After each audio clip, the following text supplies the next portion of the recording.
Hey guys, what is up, and welcome back to another video. Today we're here for episode number 65 of Goattville Updates, and we are once again over here in the back corner of the city, working on the zoo once again. And it's hard to believe that it's been a week since the last video, because I've actually done a lot of progress here on the zoo. I actually had to check the previous episode just to see how much I've done, and it's actually quite a lot. So right here is the outside gate. You've already seen this. Built up the gate a little bit, not a solid idea. I was going to have like a clock in there or something, but that could probably change, or most definitely going to have a lot more added to it. But aside from that, I guess we just have a little bit of a walkthrough of everything that I've done so far.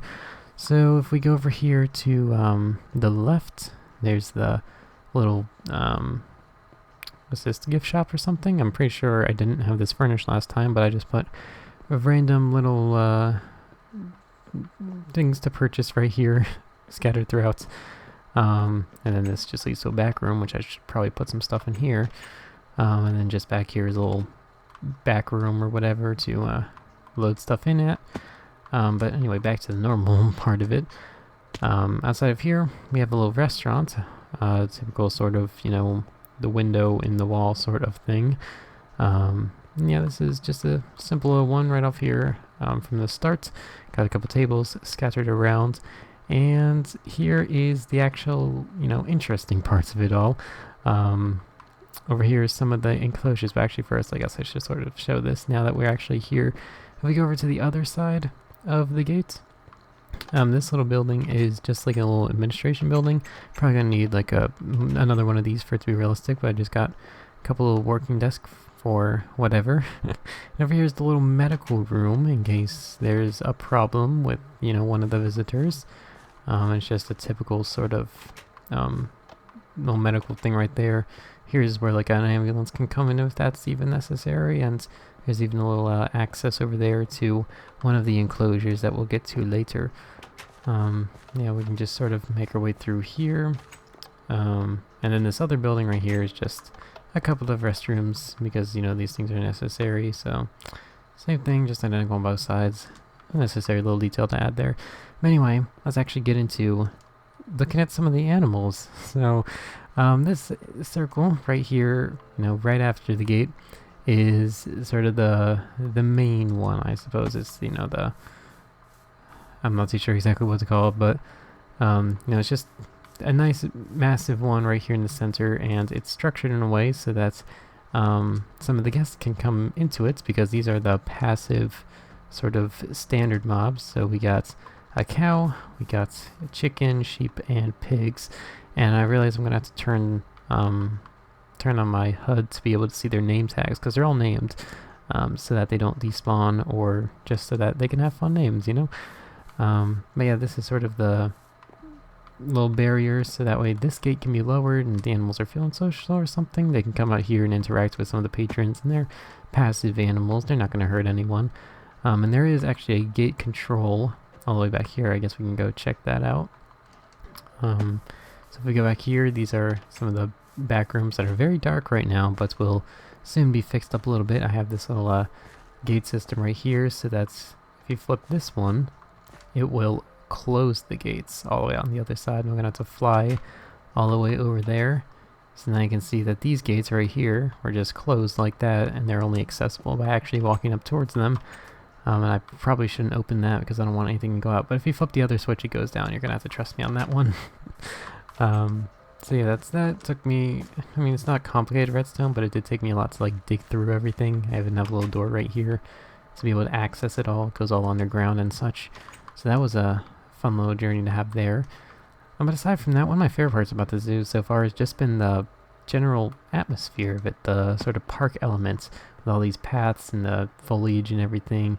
And all this looks quite nice. Look at this road. It's so clean, so perfect. I love it. But yeah, that's just the typical one there. I guess I should turn on my HUD now, so that way we can see some of the animal names. So over here, this is Munica, typical pun. You know, it's kind of necessary. Let's take a look at some other ones. Who's this? Oh yeah, this was Mr. Piggywigs. He was already in this world. I saw him wandering about the city, so I, you know, saved him somewhere. And then when I started building the zoo, I was like, you know, they would fit well here. Over here's another pig, squeakers. I'm pretty sure that's a reference to something, but I don't know. I can't remember what it is. And over here we just have a little reference in the ground right here. Very few will understand. It's from PewDiePie, of course. Here's Jebediah, reference to the Jeb sheep, but you know, I don't want it to be colorful, so I just made his name a little bit more elaborate. And then here's typical Jeb, water sheep, also known as that. So he's just sort of chilling over there without the underscore, because I think, you know, a sheep changing color would be just a little bit obscure in this world. And then Clucks right here, just the typical name for a chicken, of course. And I think that's all of them in here. So yeah, that's it for that. And if we make our way up, actually let's go over here. This is where the actual other ones are. So over here, these are the horses and other variants. So if we make our way through here, I guess, we can go check out some of them. Here's actually our newest one, Bernie, another PewDiePie reference. And yeah, and so he needs to use our newest edition. And over here is horse. This is actually, oh no, they're getting all stuck up again. But anyway, this is horse. It's actually a reference to one of my earliest videos, like my very early videos from like 4 years ago. I had a survival series and I had a horse and I called him Horse, like that. So he's finally making a return. And the one thing I don't like about these horses, they always get stuck in like trying to walk through each other instead of just going around. So I had to put these barrier blocks everywhere to try and keep them out of places that would make them do that, but it's not proving to be very successful. Anyway, here's Fleck. Fleck, it's the German word for like a spot or something, and he got some spots on him, so I figured, alright. Here's Jackson. I guess the name really makes sense if it put emphasis on the first 4 letters or something. I don't know, I just thought that'd be kind of funny. And over here is a mule, which is just called mule, you know, with Germanic spelling, because I couldn't think of a better name for that. And over here is Jurgen, one of the zombie horses, and then just a supper bone, because if I called him dinner bone, he'd be upside down. So, you know.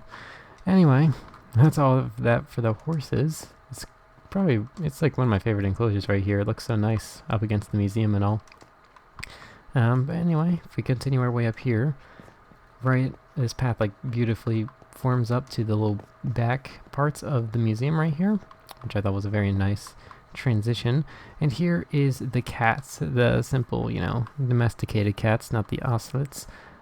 So when it came down to naming the cats, it was incredibly easy, because all you need to do was give them like really soft, typical cat names or really sophisticated names. So here we have Floof, and then Franklin, and then Edwin, Mittens, this is Charles down there, it's Tootsie, and there is one more, I'm pretty sure. There's 6 of them. Did I go over 6? It's Edwin. I'm not too sure if I showed him. 1, 2, 3, 4, 5. Oh yeah, 6. Oh, yeah, I guess I did show them all. Yeah, that's the cats. Really small but nice exhibit right here. That's very nice. And then we have a couple more over here. This path leads up here. Over on this side is another little restaurant for, you know, just filling in some of the space. And then here is the, you know, the iconic massive creeper exhibit. So we have various creepers scattered around in here. And when it came down to naming them, I sort of was kind of lost in terms of what to name them. So instead, I just gave them sort of typical Russian names. So this is Ivan, and that's a Mikhail, and that's Olga. And there's 3 more. There's 6 of them in here. That's 3 there. So this is Artem, Daria, and this must be Alexander, yes. So yeah, they're all sort of stuck in this corner, but I think that's just because I was working over in this side for like the past couple of days. So I think maybe when I start working on other parts, they'll begin to like explore some more of this. But the fun thing about the creeper enclosure is that over here, there's these little tunnel things which lead down to here, where you can like, you know, be on the plane of it all. So I figured this was a nice little addition to have right here. Usually they'd be walking in front of here, you know, but since I was all the way over there, they didn't really feel like walking over here, so you can only see them from this far distance, but over time they'll make their way around to here. But yeah, that's for the creepers. Very nice. I like the way that turned out. And I think all that's left is this. It's one of our first, you know, proper buildings inside the zoo that will hold some animals. And this is supposed to be the cave. It looks a little bit dull on the outside, but on the inside it actually looks quite nice. So let's make our way in here. This has 5 animals at the moment, but we'll probably have 6 if I can figure out the final one. So this just has typical sort of cave animals and other sorts of mobs that cannot survive outside in the typical light. So we got a bat in here, just a single test bat. So I'm going to fill in some more once I'm sure all these works, and he's just sort of chilling over there, just sleeping forever. It's got really nice atmosphere to here. Tried to put in as much detail as possible, make it look like a proper cave, while still being like properly navigable. Pretty sure that's a word. And then here's a little zombie. He's been stuck over there in the corner. He hasn't gone into his little cave yet. But yeah, that's his little thing right there. And over here is the cave spider, and it looks like the cave spider is about to go into that lava, but I've actually covered it all up with barrier blocks because I did put one in here, but then it sort of disappeared, and I think it may have died in the lava or something, so I had to close all that up. And look at him, he's just jumping around, having a real fun time inside his little simulated abandoned mine shaft. Then if we go over here, this is the silverfish, so we just have a little fake stronghold right here. Doing that, and I was actually going to, I was originally planning to have the silverfish and the vex. The silverfish were going to be down there, and this was going to be the vex. But the problem with the vex that I quickly figured out was that they can go through blocks. There's like not a single block that they can't go through, so it was impossible to make some sort of enclosure for them. So that's actually the reason why this thing is here. This was supposed to be where silverfish were, and then the vex, but we had to make some changes. And we might have to make another change because this was meant to be like the biggest one and like the most important, right? This was the phantom, but I've encountered some problems with trying to contain it, so allow me to explain my ordeal right now. Maybe someone will have some better knowledge of this. So the phantoms are, of course, flying creatures that can only survive in the darkness. So if we time set night, and then we find a phantom spawn egg somewhere down here. So this is what I have. They have to be all the way down here because they fly up to a certain altitude, and I want their altitude to be, you know, at sort of that window height. So if we just spawn one in right here, it just sort of flies its way up, and will typically, you know, balance out around right here at typical eye level. But then it does this. It just begins to crash into the wall all the time, and I'm not too sure exactly why. It just keeps getting stuck like that. Probably needs bigger space, but I don't really think I can make a bigger space without it looking too ridiculous. So we might have to get rid of the phantom.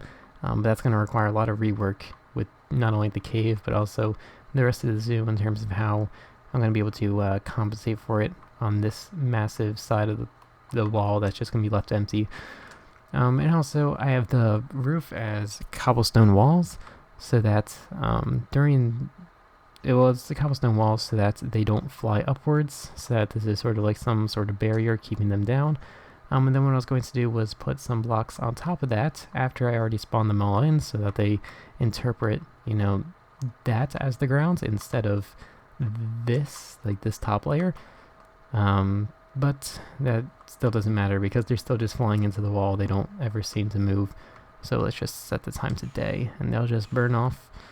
So yeah, I've been trying to figure some of that stuff out. Maybe I can fix it in some way, but I'm not exactly too sure how.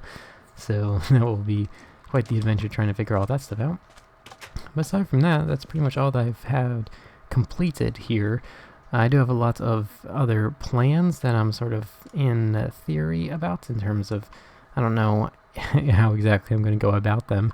And one of them is quite an ambitious project that I'm probably not going to include, but I was thinking, you know, you got the horses here, but horses, you know, they're going to need a little bit more space to stretch out their legs. They don't like just a simple little narrow, you know, hole. They want to have a little bit more space. And what I think would be a little interesting addition is to have this part of their sort of exhibit sort of go through a little cave and turn out right here, which will lead to like a massive sort of horse racing track, and it would be like perfect because it'd be like right up against, it'd be like right here centered within the museum. It'd provide a beautiful view and be a very interesting addition to the city, but the problem is I think it would be a little bit of a massive project to do, something that I don't really feel like doing, and also it would take up a lot of space for the zoo, making it a whole lot more complex to navigate because it would just be in a very irregular shape trying to go around it. So I think I might not do that. Instead, I just might put some sort of interesting enclosure right there instead of a massive horse racing track. But yeah, aside from that, let's go over here to the little checklist that I have of all the different little creatures I'm going to have here. We got the 4 typical overworld ones done right there. The cats, which of course are right down there. The bats, which is part of the cave. The 5 horses, which are right down there. The creeper, of course, we already covered that. And then the silverfish, zombie, cave spider, and phantom is not yet finished. They're all part of the cave as well. But after this, I need to finish a couple more of the typical standard overworld mobs, and that is the, where are they? The slime and the ravager, which is, they should be some pretty interesting exhibits. They're going to have to be pretty big though, so I'm going to have a real journey trying to figure out how to fit those in without being too crazy. And then after that, I'm probably going to move on to the mountains and the Arctic or the tundra, which should be really interesting. I think that'd be pretty fun to build. Instead of these typical trees and whatever, we can get into something a little bit more interesting. And hopefully we can have some of that done by the next episode. But anyway, I guess that'll be it for now. I want to thank you all very much for watching, and I will see you all later. Bye!